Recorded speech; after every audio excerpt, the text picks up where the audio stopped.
बाहत तहसील एक पिछड़ा क्षेत्र माना जाता है, लेकिन बाहत तहसील की सूखाताल निवासी एक काजल राजपूत नाम की बच्ची जो हमारे साथ मौजूद है, द इंटरनेशनल स्कूल आगरा से 97% 97% बना करके और इंटर पास किया है, तो हमारे साथ मौजूद है। सबसे पहले बेटा आपको बहुत बहुत धन्यवाद। आपने बात तहसील एक पिछड़े क्षेत्र माना जाता है, वहां से निकलकर आगरा द इंटरनेशनल स्कूल से 97% से पास किया है, उसके लिए आपको ढेर सारी शुभकामनाएं। बहुत बहुत धन्यवाद आपकी शुभकामनाओं के लिए। क्या कहना चाहेंगे, आपने जो 97% प्राप्त किया है, आपने इतने दूर जाकर के द इंटरनेशनल स्कूल से 97% प्राप्त किया है, इसका श्रेय मेरे मम्मी पापा को भी जाता है और मेरे टीचर्स को भी जाता है। मेरे मम्मी पापा और मेरे टीचर्स हर समय मेरे साथ खड़े रहे और एग्जाम्स में कभी भी ऐसा मुझे लगता था कि मुझसे नहीं हो पा रहा है या फिर मैं नहीं अच्छे से पढ़ाई कर पा रही हूँ और मेरे मार्क्स कभी कभी कम आते थे, तो मम्मी पापा ने हमें से समझाया कि बेटा ये फाइनल मार्क्स नहीं है, अच्छे से पढ़ाई करो, रिजल्ट तुम्हारा लास्ट में आएगा, बहुत अच्छा आएगा। टीचर्स मेरे अपने घर से फोन पे भी पढ़ाने को तैयार थे, बहुत अच्छे टीचर्स हैं और मेरे पेरेंट्स ने बहुत सपोर्ट किया मुझे। अच्छा, तो आप घर से अप डाउन करते थे या फिर आप वहीं कॉलेज में रहे हैं? नहीं, स्कूल की बस अवेलेबल है, यहाँ तक बाहर तक भी अवेलेबल है स्कूल की बस। किस तरीके से तैयारियां की आपने? इतना, चूंकि इतनी मेहनत एक बड़ी मेहनत मानी जाएगी, इतनी बड़ी उपाधि आपने हासिल की है, तो किस तरीके से मेहनत की आपने? 10th में मेरे 95.2% रह गए थे, तो मैंने सोचा था कि मुझे 12th में बहुत अच्छे मार्क्स लेके आने हैं। तो उसके लिए फिर यूट्यूब पे जो टॉप कर चुके हैं बच्चे, पहले मैंने उनका इंटरव्यू देखा, तो उससे मुझे बहुत सारी चीजें पता चली। तो मैंने 11th में ही डिसाइड कर लिया था कि मुझे 12th में बहुत अच्छे मार्क्स लेके आने हैं। तो मैंने 1 अप्रैल से ही अपनी पढ़ाई शुरू कर दी थी और थोड़ी थोड़ी 11th में पढ़ाई कर ली थी। 1 अप्रैल से लेकर 30 जून तक मैंने स्कूल से पहले ही अपना पूरा सिलेबस कंप्लीट कर लिया था। तो जब मैं 1 जुलाई को स्कूल गई थी तो उससे पहले मेरा पूरा सिलेबस कंप्लीट था। फिर स्कूल के साथ साथ जो स्कूल में पढ़ाते थे वो भी पढ़ा, खुद से भी पढ़ाई की और फिर कभी छुट्टियां मिल जाती तो उसमें अच्छे से पढ़ाई की और फिर यहाँ पे हो गया। 12th में आने से पहले, हमने स्कूल जाने से पहले पूरा सिलेबस क्लियर? वो मैंने यूट्यूब की हेल्प से किया था। मैंने सोच किया था क्योंकि मैंने यूट्यूब पे जो टॉपर्स के वीडियो देखे थे, सब में मैंने एक चीज कॉमन देखी, उन सब ने कहा था कि हमने टॉप इसीलिए किया क्योंकि हमने अपना सिलेबस बहुत पहले कंप्लीट कर लिया था। स्कूल वाले कराते हैं नवंबर दिसंबर तक, मैंने अपना 1 अप्रैल को स्टार्ट किया था और अपना 30 जून तक खत्म कर लिया था पूरा। अच्छा, क्या संदेश देना चाहोगे? क्योंकि कुछ बच्चे ये कहते हैं कि हमारा ये सिलेबस कठिन था, कुछ चीजें होती हैं उनके जहन में, वो कहीं ना कहीं बहाना ढूंढते हैं, उनके लिए क्या कहना चाहोगे? अगर मेहनत और शिद्दत से की जाए तो कठिन तो कोई भी चीज नहीं होती। अगर हम मेहनत से और ध्यान लगा कर करेंगे तो कोई भी चीज कठिन नहीं, सब कुछ आसानी से किया जा सकता है। अच्छा, आपकी फेवरेट विषय कोई?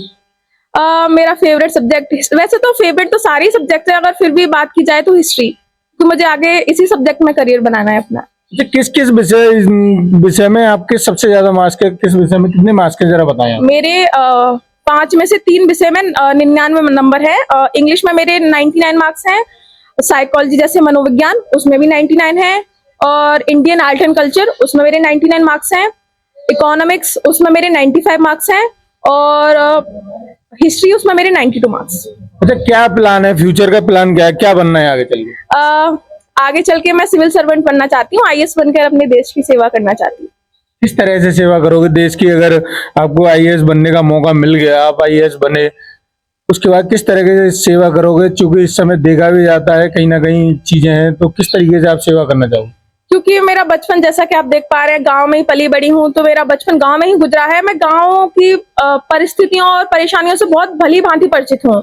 तो जब मेरे हाथ में पावर होगी, इतनी शक्ति होगी, तो मैं बहुत अच्छे से गांव की और ग्रामीण समस्याओं को समझ पाऊंगी और उनका निवारण करने में शायद मुझे लगता है सक्षम हो पाऊंगी।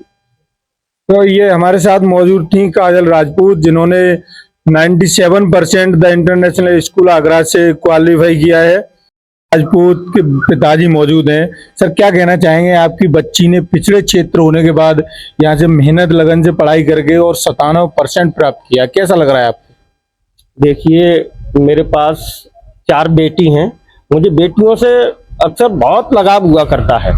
आज भी मुझे बहुत बेटियों से, अपनी बेटियों से और दूसरों की बेटियों से भी बहुत लगाव होता है, क्योंकि मैंने देखा है मेरे काजल के जैसी बेटियां अगर हों तो मैं 4 नहीं 40 हो, 40 नहीं 4000 हो तो भी कोई, मुझे मतलब एक तरीके से गर्व होता है। बेटियां अगर, आज आप देख ही रहे होंगे कि किसी भी क्षेत्र में अगर प्रथम स्थान अगर पाकर आ रही हैं तो वो बेटियां हैं।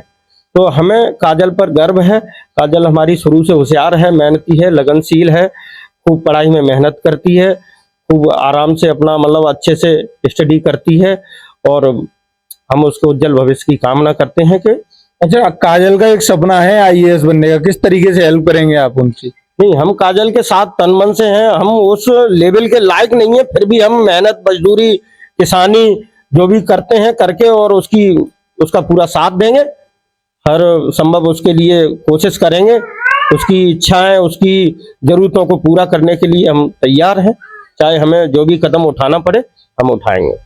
ये हमारे साथ मौजूद थे काजल के पिताजी देवेंद्र राजपूत जी, जिन्होंने बताया कि बच्चों ही मानते हैं कि बच्चियों को कुछ लोग कमजोर समझते हैं, लेकिन बच्चियां आज वो चीज नहीं है। बच्चियां कहीं ना कहीं हमारे देश का नाम रोशन कर रही हैं।